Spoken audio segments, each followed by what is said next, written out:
Bismillahirrahmanirrahim. Assalamualaikum warahmatullahi wabarakatuh. Waalaikumsalam warahmatullahi wabarakatuh. Waalaikumsalam.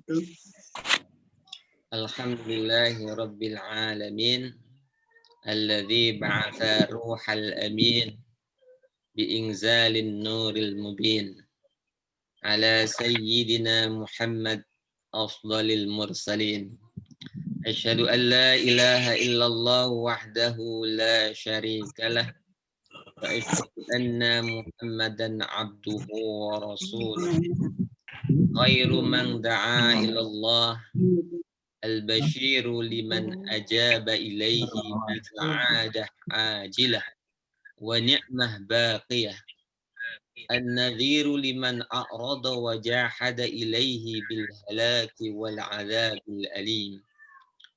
Sallallahu ala Muhammad wa alihi wa sahbihi alladzina qamu bi'ibadati rabbihim mukhlishina lillah al-kamilina fi makarimi akhlaqihim al-muttahidina kal jasadil wahid al-mustakhlifina fil ardi bil adli wa nashri syari'atillahil khalidah wa tabi'ihim bi ihsanin ila yaumiddin. Para pemirsa Kalam Subuh UHAMKA yang dimuliakan oleh Allah dengan nikmat iman dan nikmat Islam. Itu tadi adalah kalimat muqaddimah yang ada di muqaddimah tafsir Al-Quran juz 1 yang dihimpun oleh Lajnah Tafsir Muhammadiyah ya, dan diterbitkan oleh Majelis Taman Pustaka Hofbestur Muhammadiyah. Saya sendiri belum mengetahui secara persis tahun berapa tafsir Al-Quran ini diterbitkan, tetapi ada informasi dari sumber-sumber lisan dan tulisan bahwa ini tafsir diterbitkan sekitar tahun 1930-an. Tafsir Al-Quran juz 1 ini disusun oleh suatu lajnah ulama tafsir yang dibentuk oleh pimpinan pusat Muhammadiyah waktu itu yang diketuai oleh Kiai Raden Hajid. Kiai Hajid ya, yang juga menyusun buku pelajaran Kiai Haji Ahmad Dahlan. Beliau pula yang mengetuai lajnah tafsir yang menyusun tafsir Al-Quran ini. Dan muqaddimah dari buku tafsir Al-Quran juz 1 ini juga disusun langsung oleh Kiai Hajid. Jadi tokoh sentral kita masih Kiai Hajid. Kiai Hajid ini fotonya yang di sebelah paling kiri ini, Ustaz, ya. Kiai Hajid tentu salah satu murid atau santri dari Kiai Haji Ahmad Dahlan yang sangat berjasa dalam mewariskan nilai-nilai dan ajaran-ajaran serta etos-etos dari pendiri Persyarikatan Muhammadiyah Kiai Haji Ahmad Dahlan ya. Kiai Hajid di tim lajnah ini itu bersama beberapa orang yang bisa kita katakan juga sebagai para santri Kiai Haji Ahmad Dahlan par excellence ya. Jadi walaupun di buku tafsirnya sendiri saya tidak menemukan nama-nama ini, tetapi dari informasi atau sumber tertulis saya temukan nama 6 orang ya. Jadi ada 5 orang yang ada di lajnah tafsir ini selain Kiai Hajid. Yang berikutnya adalah Kiai Haji Mas Mansur. Ya. Kiai Mas Mansur yang pernah memimpin pimpinan pusat Muhammadiyah, dan ketika Mas Mansur menjadi ketua pimpinan pusat, ini kalau tidak salah Kiai Hajid itu adalah wakil ketuanya, ya. Jadi wakil ketua dari Kiai Mas Mansur. Tapi di Lajnah Tafsir ini Kiai Hajid yang menjadi ketua Lajnahnya. Selain Kiai Mas Mansur, Mas Mansur ini sedikit lebih senior sebenarnya dibanding Kiai Hajid, ya, selisih 2 tahun sih sebetulnya. Ki Bagus ini sedikit lebih senior lagi, tetapi menjadi ketua pimpinan pusat Muhammadiyah setelah Mas Mansur. Jadi Ki Bagus Hadikusumo ini itu juga menjadi bagian dari tim Lajnah ini. Lalu ada Kiai Haji Ahmad Badawi, ya, ada Kiai Haji Farid Ma'ruf, dan Kiai Haji Aslam Zainuddin. Ya. Ini 6 orang yang menurut informasi ya terhimpun dalam Lajnah Ulama Tafsir Muhammadiyah yang menyusun buku yang kita ulas di Kalam Subuh kali ini, menyusul tuntasnya pembahasan buku pelajaran Kiai Haji Ahmad Dahlan. Sehingga ini bisa disebut sebagai pelajaran tentang tafsir dari para santri Kiai Haji Ahmad Dahlan. Mudah-mudahan dengan mempelajari buku tafsir Al-Quran ini, sebetulnya buku ini kategorinya adalah tafsir yang ringkas, namun dengan mempelajarinya mudah-mudahan kita bisa meneguhkan ya, nilai, wawasan, dan pikiran kemajuan yang ada dalam pemahaman beragama kita dalam konteks kehidupan bermuhammadiyah. Jadi pikiran-pikiran kemajuan itu kita bisa simpulkan sangat terasa dari buku pelajaran Kiai Haji Ahmad Dahlan yang sudah selesai kita bahas dalam rangkaian Kalam Subuh sebelumnya.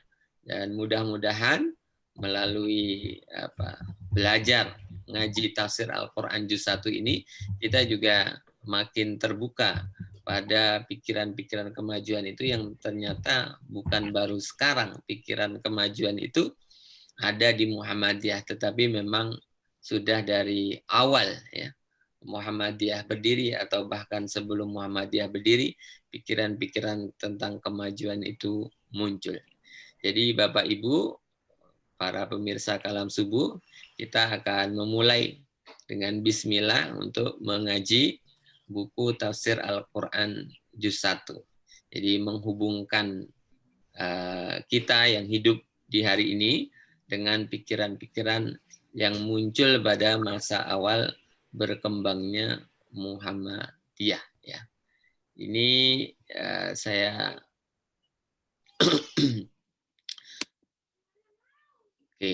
saya sebut sebagai tafsir santri Kiai Dahlan, dan kali ini kita akan membahas muqaddimah dari buku ini, muqaddimah tafsir Quran yang disusun oleh Lajnah Tafsir Muhammadiyah ini.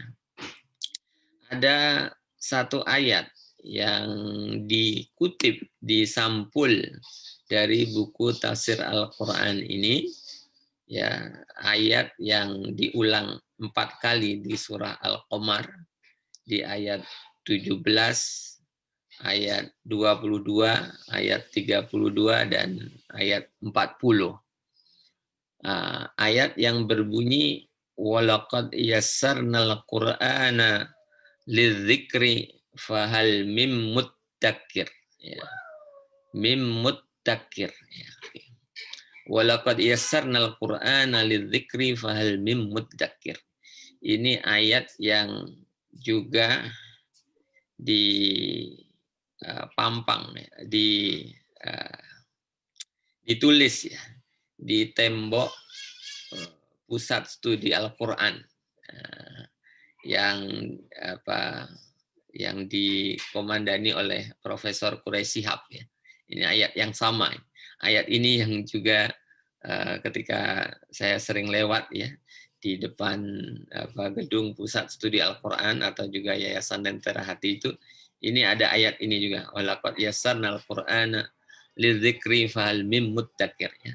Tapi ayat ini ternyata sebetulnya ya, sebelum dipopulerkan oleh Pak Quraish Shihab ya, sebagai sebuah dorongan untuk berdekat-dekat dengan Al-Quran, ini di buku tafsir Al-Quran Juz 1 yang dikarang oleh para santri Muhammadiyah ini, ayat ini juga dipandang penting ya, untuk dicantumkan. Jadi di antara banyak ayat Al-Quran yang dicantumkan adalah ayat ini.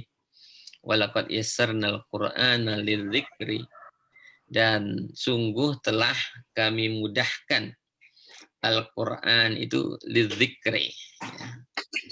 Lidzikri sebagai peringatan atau untuk peringatannya. Kemudahan yang berkaitan dengan Al-Quran itu dipahami oleh para ulama ya, meliputi beberapa tingkat ya. Yang pertama, Al-Quran itu Allah mudahkan untuk kita lafazkan ya, untuk kita baca, untuk kita bunyikan, bahkan untuk kita baca dengan irama atau dengan senandung, yang itu tidak terjadi untuk kitab-kitab yang lain, apalagi karya manusia. Al-Quran saja ya, yang begitu mudah ya, dilafazkan oleh manusia. Ada kitab Injil, ada kitab Taurat yang tersusun ya dalam bahasa Arab ya. Tetapi ketika kita baca, walaupun sama-sama bahasa Arab, itu tidak semudah kalau kita membaca Al-Quran ya. Jadi Al-Quran ini sungguh sebuah kitab yang mudah ya bagi lisan manusia untuk mengucapkannya, bahkan untuk membacanya dengan keindahan ya, dengan irama ya. Tapi itu baru satu tingkatan. Tingkatan berikutnya ini Al-Quran ya, dimudahkan oleh Allah untuk dipahami, dimengerti. Jadi ada yang memahami walaqad yassarnal Qur'ana lidzikri, itu artinya Al-Quran itu pada dasarnya adalah kitab yang mudah dimengerti, mudah dipahami. Artinya terjangkau oleh nalar manusia untuk mengetahui maksud atau pesan-pesannya. Tentu di dalam Al-Quran, Al-Quran itu sebagaimana disampaikan di dalam Al-Quran sendiri, di dalamnya ada ayat yang muhkamat, ada ayat yang mutasyabihat ya. Ayat yang mutasyabihat mungkin memungkinkan berbagai ragam pemaknaan, tapi ada ayat-ayat muhkamat yang dari situ ayat-ayat mutasyabihat bisa dikontrol ya pemahamannya, sehingga ayat mutasyabihat itu harus dikembalikan kepada ayat muhkamat ya. Tapi pada dasarnya Al-Quran itu bisa dimengerti oleh nalar manusia ya. Sehingga berkembanglah, dan itu terbukti sampai hari ini ya, keberadaan tafsir-tafsir Al-Quran sebetulnya itu tidak membuktikan bahwa Al-Quran itu sulit dipahami, tapi justru sebaliknya.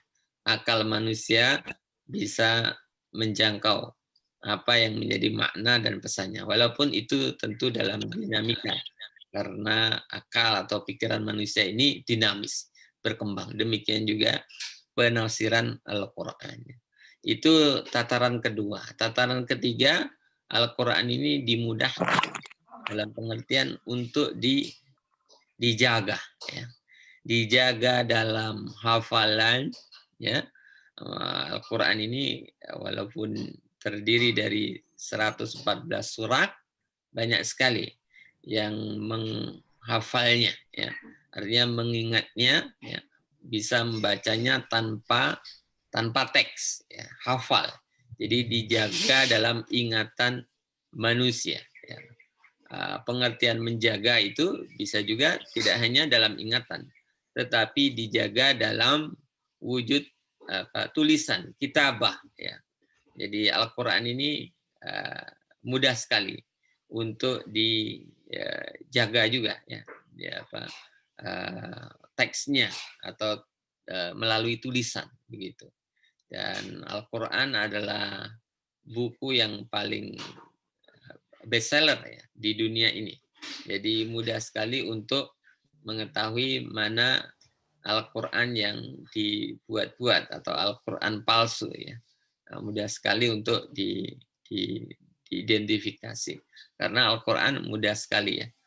Dibuat mudah kita untuk menjaganya dalam ingatan kita, dalam tulisan, termasuk juga dalam amalan ya. Dalam amalan Al-Qur'an ini ya mudah, pada dasarnya mudah untuk diikuti karena pesan-pesannya itu sangat memandu manusia mudah untuk mengikutinya.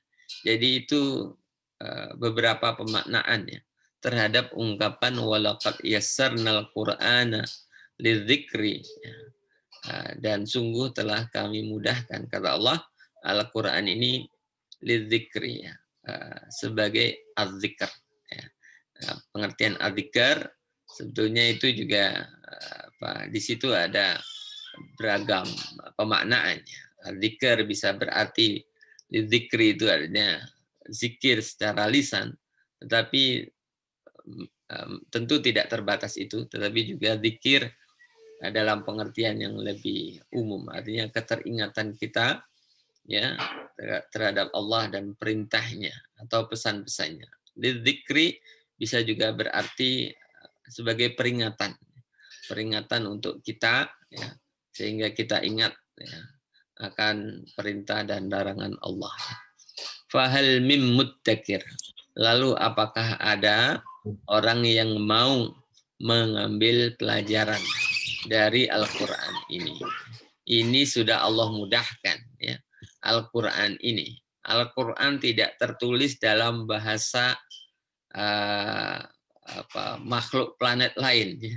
Al-Qur'an tidak tertulis dalam mungkin dalam kode-kode atau rumus-rumus ya, puzzle-puzzle sehingga manusia sulit memahaminya. Allah ini mudah. Lalu siapa yang mau menjadikan Al-Qur'an ini sebagai peringatan ya.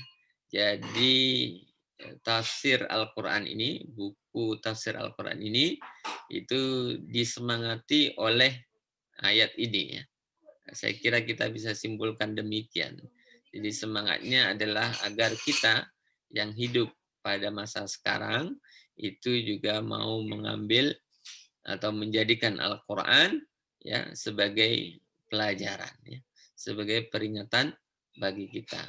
Oke, kita sekarang masuk ke bagian muqaddimah dari buku tafsir Al-Qur'an juz 1 ini ya. Saya mulai dengan gagasan penyusunan buku ini sebetulnya apa. Ini buku yang disebut sebagai tafsir kelembagaan pertama.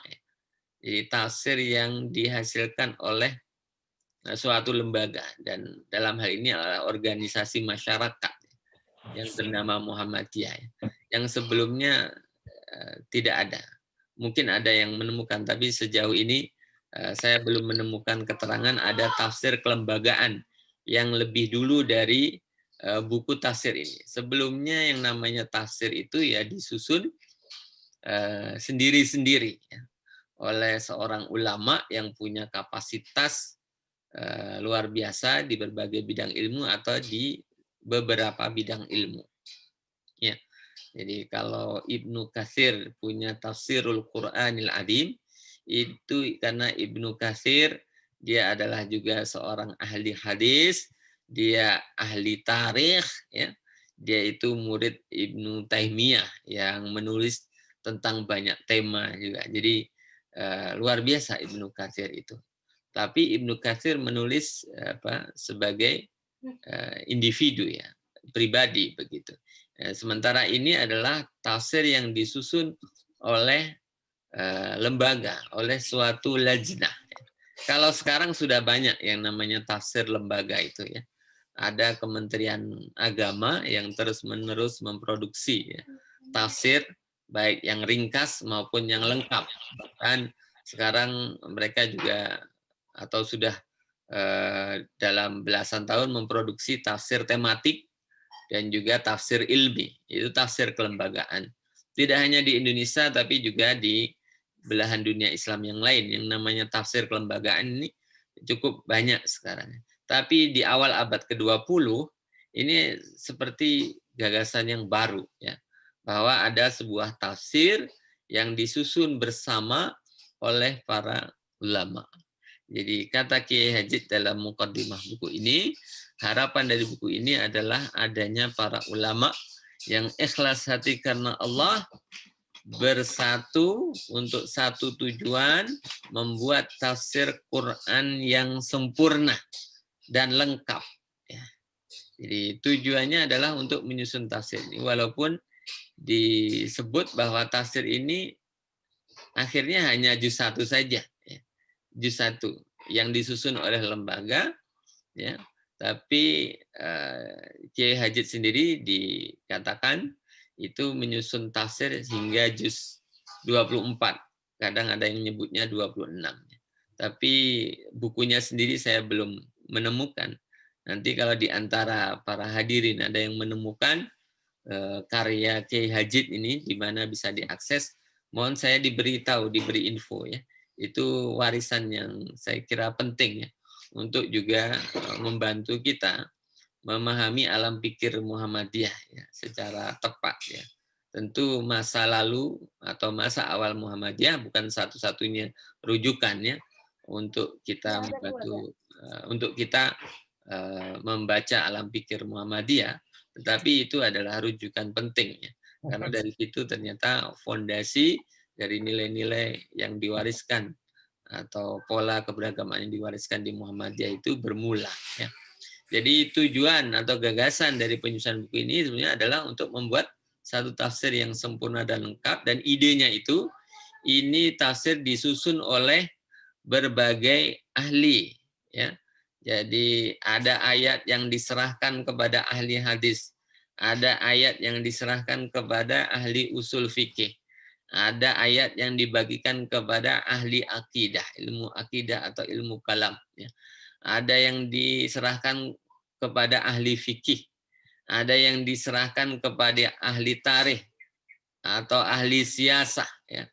Ada yang diserahkan kepada pakar di bidang agama atau perbandingan agama dan golongan ya. Dan seterusnya ya.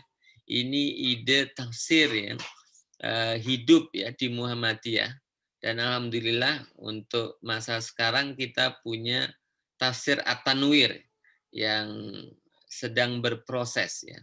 Saya kira sudah sampai juz keempat atau kelima proses penyusunannya, walaupun untuk publikasi masih menunggu revisi dan momentum. Saya kira 1-2 sudah siap, mungkin juga 1-2-3 sekarang sudah siap, tapi nanti kita tunggu ya, kelahiran dari tafsir At-Tanwir yang sebenarnya juz 1-nya juga sudah di launching, tetapi setelah launching itu masih ada revisi lagi dari juz 1. Yang idenya itu sama ya, bahwa ayat-ayat itu tidak digarap oleh satu orang saja atau oleh beberapa orang saja bahkan ya, tetapi diundang ya, mereka yang punya kepakaran di tema tertentu untuk mengulas bagian ayat-ayat tertentu.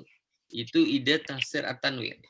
Jadi kalau ada yang ayat berkaitan ini menonjol aspek psikologi atau ilmu psikologinya, diundang ya. Bu Dekan Fakultas Psikologi UHAMKA beberapa kali itu diundang untuk menyusun juga, ya, menulis untuk tafsir At-Tanwir. Kalau ada yang berhubungan dengan ilmu falak, astronomi, ya, diundang pakarnya. Kalau ada yang berhubungan dengan sejarah, pakar sejarah ya, macam-macam ya. Kita punya ulama di berbagai bidang ilmu yang itu juga terlibat dalam penyusunan tafsir At-Tanwir. 1-2 tentu ada yang perlu disempurnakan dalam proses penyusunan tafsir At-Tanwir, tapi kira-kira ide dasarnya itu sama ya, dengan ide dasar tafsir Al-Quran juz 1 ini, bahwa ayat-ayat Al-Quran itu ditafsirkan oleh sekumpulan orang yang menguasai berbagai bidang ilmu ya. Masing-masingnya menguasai ya, ilmu-ilmu tertentu dengan spesialisasi yang cukup kuat. Jadi untuk menjadi suatu tafsir Quran ya yang benar-benar dilahirkan oleh para ulama yang mumpuni di segala bidang ilmu, tentu untuk menjadi tuntunan umat Islam ya. Tuntunan umat Islam. Jadi bukan sebatas referensi untuk dipajang di perpustakaan, tetapi untuk memandu atau memimpin kehidupan umat manusia. Sebagaimana yang disampaikan oleh Kiai Dahlan, bahwa Al-Quran ini tidak hanya untuk dibaca, atau bahkan tidak hanya untuk dibaca dan dimengerti, tetapi bagaimana Al-Quran ini juga memimpin kehidupan umat manusia. Dan saya kira tafsir At-Tanwir itu juga semangatnya sama, agar di tafsir Al-Quran itu muncul dorongan-dorongan untuk lahirnya, terbentuknya etos-etos ya. Ada etos ibadah, ada etos sosial, ada etos ekonomi ya. Dan ada etos ilmu. Nah, itu jadi kalau baca tafsir, orang jadi bersemangat untuk ikut membangun peradaban umat yang berkemajuan. Kira-kira begitu ya ide dasarnya, yang juga menjadi ide dasar dari buku tafsir Al-Quran Juz 1 ini. Jadi ini ide penyusunannya. Ada asumsi dasar yang penting buat kita tentang Al-Quran ini. Ya. Saya kira ini juga menjadi pola pikir yang hidup di Muhammadiyah sampai sekarang. Dan ternyata sejak awal. Bahwa Al-Quran ini pada dasarnya diturunkan oleh Allah kepada Nabi Muhammad SAW ya, untuk menjadi tuntunan atau pedoman ya, bagi lahirnya suatu masyarakat ya, yang diterangi oleh sinaran wahyu. Masyarakat yang menurut tuntunan Allah, tunduk serta berserah diri kepada Tuhan Allah. Ini kalimat yang ada di mukaddimah ya. Jadi ada asumsi bahwa Al-Quran ini turun untuk memperbaiki keadaan masyarakat, untuk membentuk suatu tatanan masyarakat yang sesuai dengan perintah Allah, yang tunduk kepada Allah Ta'ala. Jadi kalau kita hubungkan dengan pokok pikiran di mukaddimah anggaran dasar kan ketemu ya. Dan juga pola keberagamaan di Muhammadiyah secara umum. Hidup kita itu ya selalu terlibat dalam masyarakat, kehidupan bermasyarakat. Hidup kita bertauhid, ya hidup itu bermasyarakat. Jadi antara Al-Quran dan masyarakat itu ada hubungan yang sangat erat. Dan ini penting dalam konteks pemahaman kita. Karena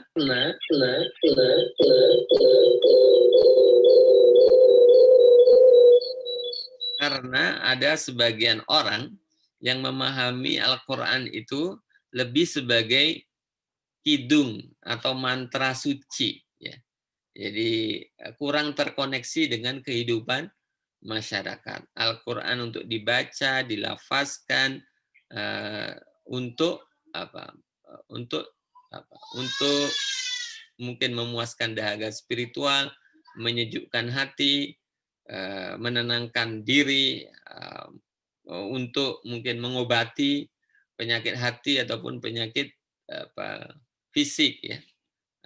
Yang tentu sebagiannya benar dan sesuai dengan tuntunan Al-Quran, tetapi kadang persepsi bahwa Al-Quran ini adalah kitab yang mestinya berfungsi atau hidup di dalam masyarakat, ini kurang mendapat penekanan dalam tradisi keberagamaan kita.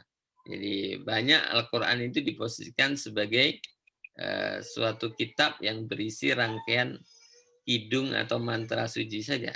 Bahkan ada yang sebatas memajangnya saja. Ya. Al-Quran itu untuk dipajang. Ya. Dipajang di rumah, dipajang di rak buku, dan seterusnya. Banyak ayat yang ditulis dalam kaligrafi yang indah dan seterusnya. Sampai situ sebenarnya tidak ada yang keliru ya.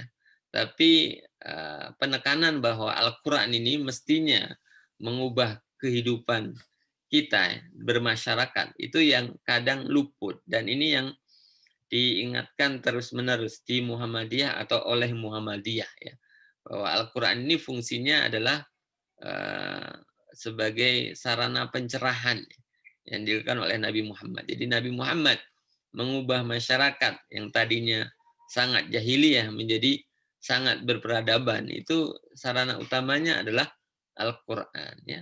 Jadi Al-Quran adalah kitab yang diturunkan kepada Nabi Muhammad, ya, litukhrijan nasa minadz-dzulumati ilan nur, agar Nabi Muhammad bisa mengeluarkan manusia dari kegelapan, ya. Kegelapan bisa diartikan kebodohan, bisa diartikan kezaliman, ya. Artinya keadaan ketika manusia itu tidak diterangi oleh cahaya, ya, cahaya ilmu atau juga cahaya keadilan, cahaya kesejahteraan, ketundukan kita kepada Allah Ta'ala. Dan ini asumsi dasar yang menurut kita penting. Kita belajar ngaji, belajar Al-Quran, belajar tafsir ini, mestinya juga punya asumsi ini. Bahwa kita ngaji Al-Quran ini tidak terpisah dari posisi kita di masyarakat. Jadi kehidupan kita di masyarakat atau bermasyarakat itu harus diwarnai oleh kajian-kajian Quran kita, kajian-kajian tafsir kita. Ini asumsi dasar yang sangat penting menurut saya. Oke, Kiai Hajid menyebut di Muqaddimah bahwa ada 3 ajaran pokok Al-Quran. Jadi bagaimana ajaran pokok Al-Quran ini dirumuskan, ini menarik juga. Ya. Kalau di Muqaddimah tafsir ini, Kiai Hajid katakan sebenarnya ajaran pokok Quran itu 3 saja. Ya. Yang pertama soal percaya kepada Allah. Allah itu ada, Allah itu ahad, tidak satu pun yang menyerupai atau menyamai Allah, dan manusia harus tunduk kepada Allah dan kepada Allah saja, ya. Tauhid, ya. Ini yang mau diperbaiki dengan Al-Qur'an itu. Ya, ini keyakinan manusia kan bermacam-macam. Ada manusia yang nggak percaya adanya Allah, dikatakan Allah nggak ada. Ada yang percaya Allah itu lebih dari satu, bahkan banyak, ya. Ada yang percaya sama Allah tapi Allah direpresentasikan dalam bentuk patung, ya, atau ilustrasi tertentu, ya. Ada yang percaya sama Allah tapi diserupakan seperti manusia. Jadi manusia punya anak, Tuhan punya anak, kira-kira begitu. Ada yang seperti itu. Ada yang percaya kepada Allah, tapi manusia tidak harus tunduk kepada Allah.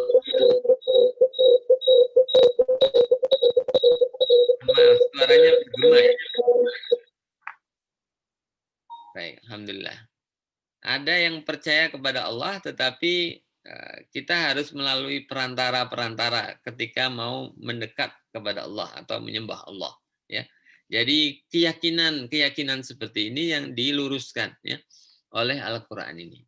Bahwa Al-Quran mengajarkan kita itu beriman kepada Allah, ya. Allah itu ada, Allah itu ahad, laisa kamislihi syai', ya. Tidak ada yang menyerupai Allah, ya. Dan ilah kita ya Allah saja. Wa ilahukum ilahu wahid, ya. Wala yusyrik bi ibadati rabbihim ahada, ya. Jadi kita tidak boleh menyentuhkan Allah, ya. Ini ajaran pokok yang pertama. Ajaran pokok yang kedua adalah berkaitan dengan iman kepada hari akhir atau percaya kepada hari kemudian. Bahwa sesudah mati akan ada pembalasan terhadap segala perbuatan yang sekecil-kecilnya sekalipun, ya. Sampai yang sekecil-kecilnya itu Allah akan balas. Dan tidak ada yang memikul dosa orang lain, ya. Jadi ini keyakinan penting yang diajarkan melalui Al-Quran ini. Ada orang yang tidak percaya pada kehidupan sesudah mati, ya. Atau percaya tetapi pembalasan terhadap manusia itu tidak tidak berat ya. Jadi orang Yahudi, orang Nasrani, ya, sebagian kelompok mereka kan mengklaim kami ini kan umat terpilih, kalau kami masuk neraka paling sebentar saja, nggak akan lama. Artinya dengan modal kasih sayang Tuhan atau juga dosa yang sudah ditebus oleh Sang Penebus dosa, mereka tidak akan sampai mendapat siksa, atau kalaupun mendapat siksa akan sebentar saja. Keyakinan seperti ini juga diluruskan ya, dengan Al-Quran. Jadi orang musyrik tidak percaya pada kehidupan sudah mati. Orang yang beragama atau dalam tradisi agama lain, mereka percaya ada kehidupan sudah mati, tapi menganggap enteng kehidupan akhirat itu. Ya. Mereka merasa dengan menjadi bagian dari umat Nabi mereka, ya sudah, mereka akan selamat ya di akhirat. Ya. Dan mereka percaya bahwa ada yang bisa memikul dosa mereka, bahkan memikul dosa seluruh umat manusia. Kira-kira begitu. Ini percayaan yang juga diperbaiki ya, atau diluruskan ya, dengan Al-Quran. Ini pokok atau ajaran pokok kedua yang ditulis oleh Kiai. Yang ketiga, selain iman kepada Allah dan iman kepada hari akhir, ajaran pokok Al-Quran adalah berkaitan dengan amal soleh ya, atau laku kebajikan dalam bahasa Kiai Haji itu. Amal soleh, laku kebajikan.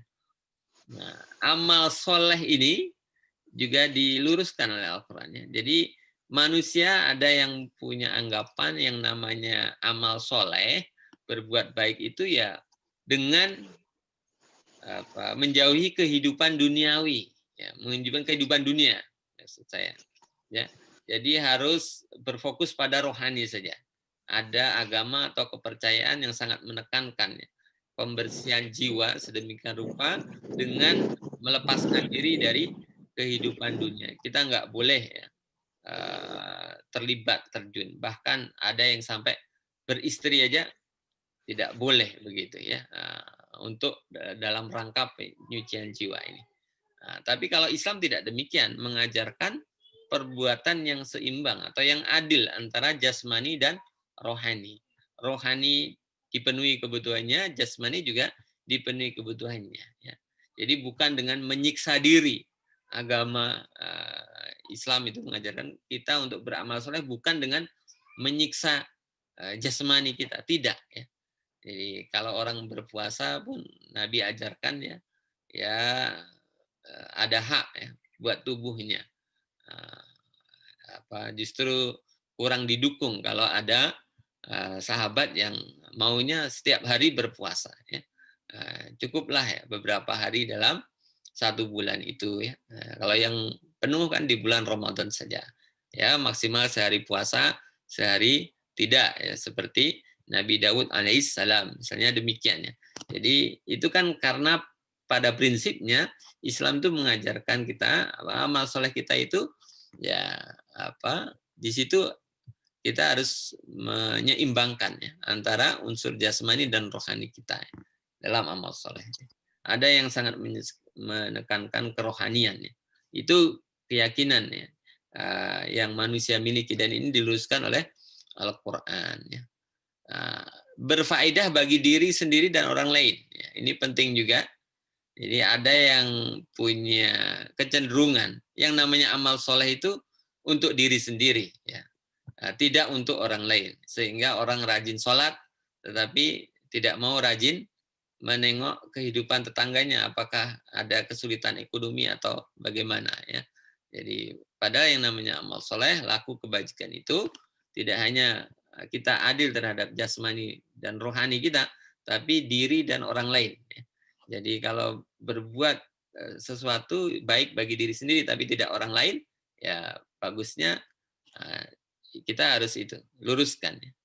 Makanya kalau kita ke masjid di zona merah saat ini ibaratnya, itu kan mungkin ya amal kita soleh buat diri kita tapi tidak buat orang lain karena kita bisa menjadi sarana penularan misalnya demikian ya. Jadi pada prinsipnya yang namanya al-soleh itu adalah amal yang memiliki faedah baik bagi diri sendiri maupun orang lain.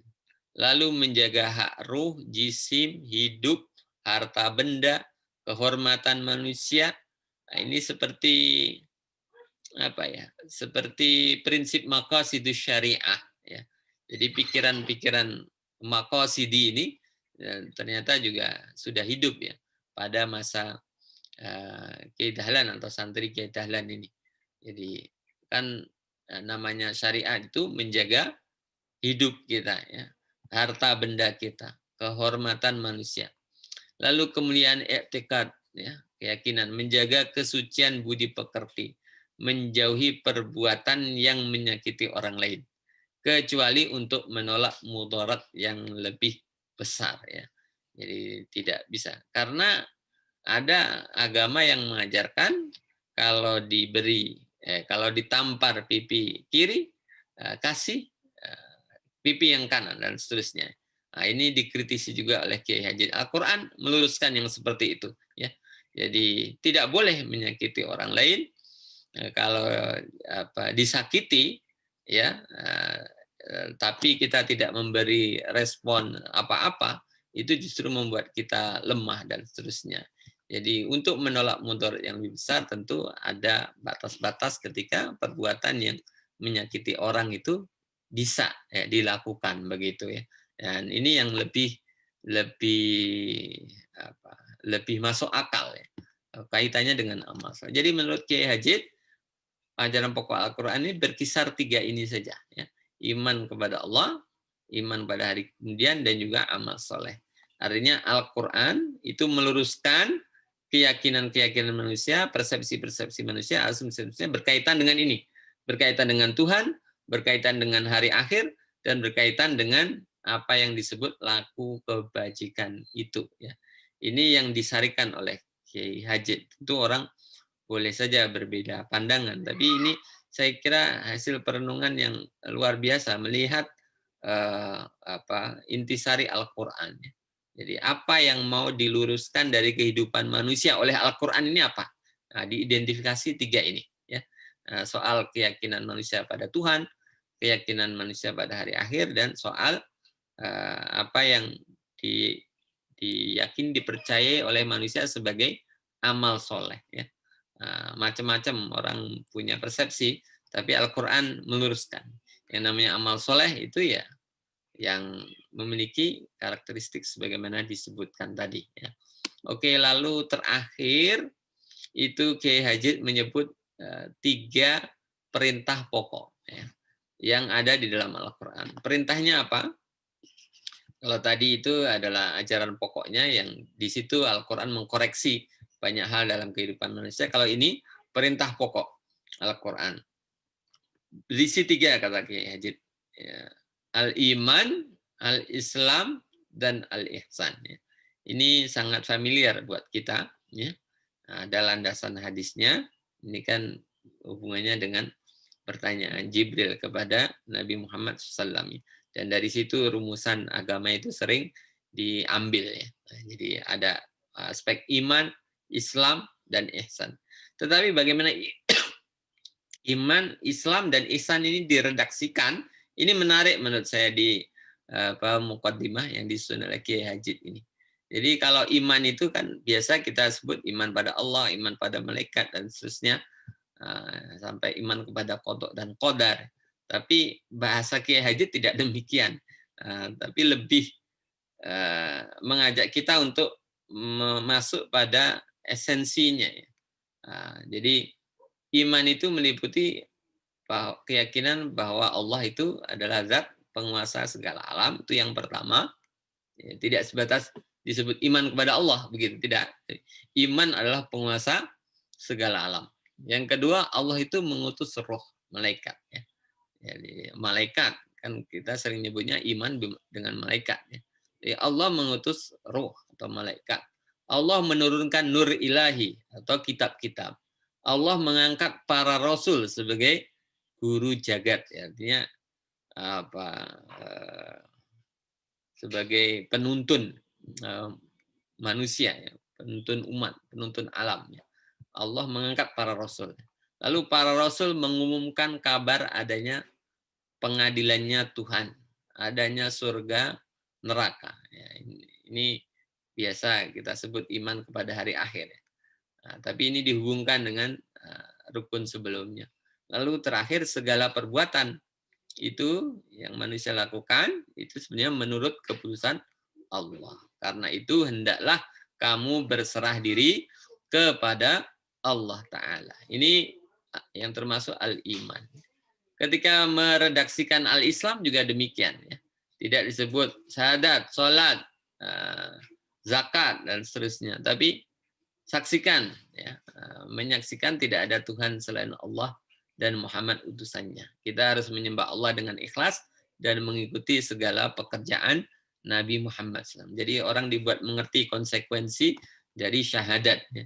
Jadi syahadat tidak sebatas ujaran lisan saja, tetapi ada konsekuensinya. Kita harus menyembah dengan penuh ketundukan dan kemurnian. Lalu kita juga harus meneladani Nabi Muhammad SAW.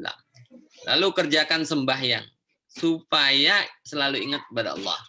Jadi tidak cukup disebut sholat. Jadi gimana sholat itu ya memang menjadi sesuatu yang dengannya kita selalu ingat kepada Allah. Lalu menimbulkan kesucian hati dan dapat meninggalkan perbuatan buruk. Ya.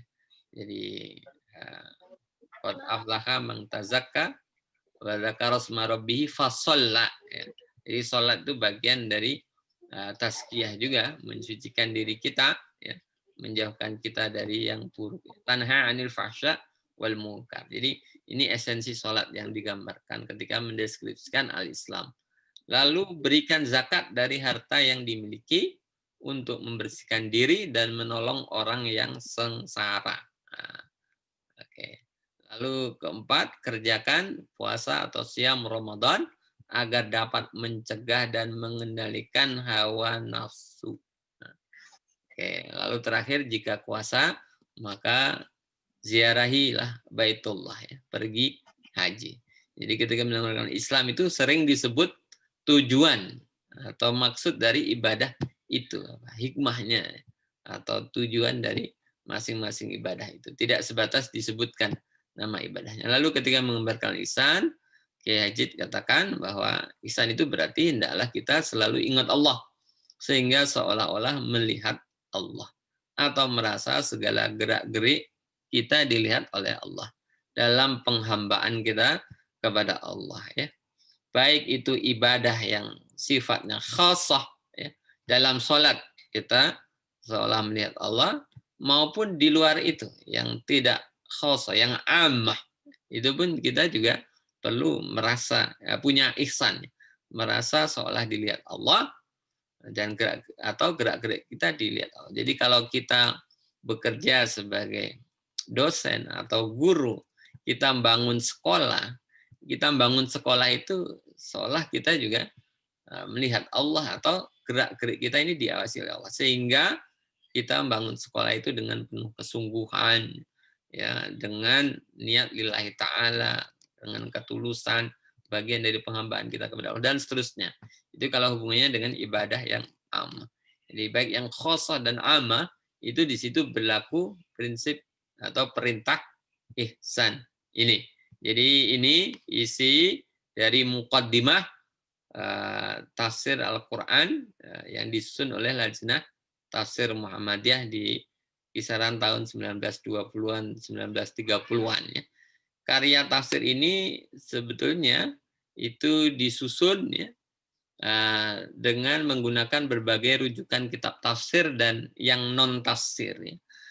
Ini rujukan, saya daftar rujukan-rujukan kitab tafsir, ya, yang digunakan oleh Lajnah, ya, untuk menyusun kitab tafsir yang akan kita pelajari. Dan tampak sekali bahwa secara pikiran itu terbuka, ya, pada karya-karya tafsir yang mungkin buat sebagian orang itu mereka mengambil jarak atau menjaga jarak dari karya-karya tafsir seperti tafsir Al-Kasyaf Az-Zamakhsyari, ya. Misalnya ini kan Az-Zamakhsyari adalah tokoh ulama Mu'tazilah, ya, yang tidak mendapat tempat di Ahlus Sunnah wal Jamaah dari sisi akidahnya, tetapi karya tafsir Az-Zamakhsyari sendiri itu banyak diapresiasi dan digunakan di dunia Sunni, sehingga ada beberapa atau bahkan banyak sekali ya syarah dari kitab Al-Kasaf ini di lingkaran Ahlus Sunnah wal Jamaah, termasuk sebagiannya digunakan ya oleh Kiai Hajid dan teman-teman untuk menyusun tafsir ini. Itu juga masuk di situ tafsir Al-Manar yang merupakan tafsir modern yang mengusung gagasan pembaruan Islam dan seterusnya. Ada banyak sekali, tapi bahkan ada tafsir sufi masuk dalam rujukan juga, seperti tafsir At-Tustari. Ya. Jadi tafsir yang sangat rasional ada, tafsir yang intuitif ya itu juga ada, tafsir yang ringkas ada, tafsir yang menekankan kebahasaan juga ada. Jadi banyak sekali sebenarnya rujukan yang digunakan selain buku-buku yang lain seperti Risalah Tauhid ya, itu juga digunakan sebagai rujukan kitab tafsir ini. Saya kira ini untuk memberi pengantar buat kajian-kajian kita berikutnya, sekaligus memperkenalkan bagaimana kitab ini itu disusun dan ada mukaddimah yang disampaikan oleh Kiai Hajid di awal kitab ini yang saya kira memandu kita untuk memahami ya, esensi ajaran-ajaran Al-Quran. Saya kira demikian Ustadz Ahmad Said pengantar dari saya. Mudah-mudahan ada interaksi yang bermakna dalam perjumpaan daring kita pada pagi hari ini. Saya cukupkan pengantarnya, saya kembalikan ke Ustadz Ahmad Said Matonda.